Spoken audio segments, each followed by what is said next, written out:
This video is reviewing stoma care and dressing change. So supplies we're going to need is a pre-split gauze or pre-split foam sponge. If the patient requires a dressing, we'll need gauze for cleaning, either sterile water or sterile saline, and then cotton tip applicators.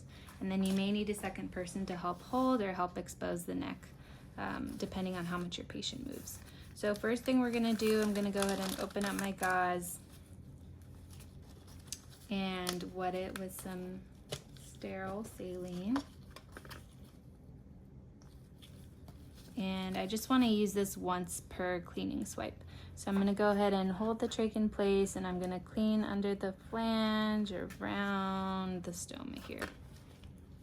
And I'm assessing, making sure there's no breakdown, there's no rash. I'm going to wet this next part. I'm going to clean around the neck here. If you were doing a trach tie change as well, you would of course remove the trach ties and clean all the way around the neck. And we should be doing the dressing change and assessment every 4 hours. You can push the dressing change to every 8 hours as needed if the patient requires a dressing change. And then we're gonna go ahead and wet our cotton tip applicator, and this is just to help get in those crevices a little bit better. And I'll get one more for the other side. And you can try to get under the flange, make sure I'm getting a good look. If you do notice any granulation tissue, rashes, or breakdown, you can let your provider know. You may need to put a moisture barrier cream.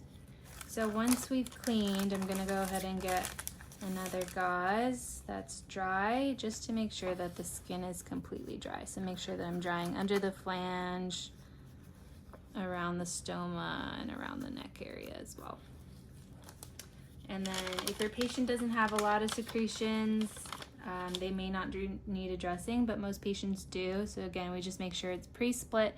You don't want to split the gauze yourself, as you can create fraying, and then those pieces of material can get stuck around the stoma.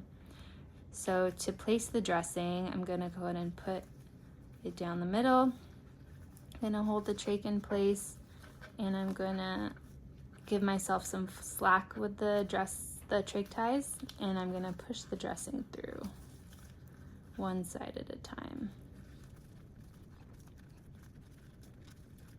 And I'm going to go ahead and do the other side.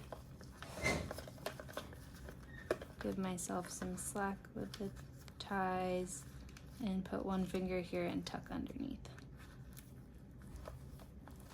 And once you're tucked under, then you can go ahead and pull the top of the dressing through. It's difficult on the mannequin, but it's also a bit difficult on patients too, depending on how much neck is exposed. All right, and that's it.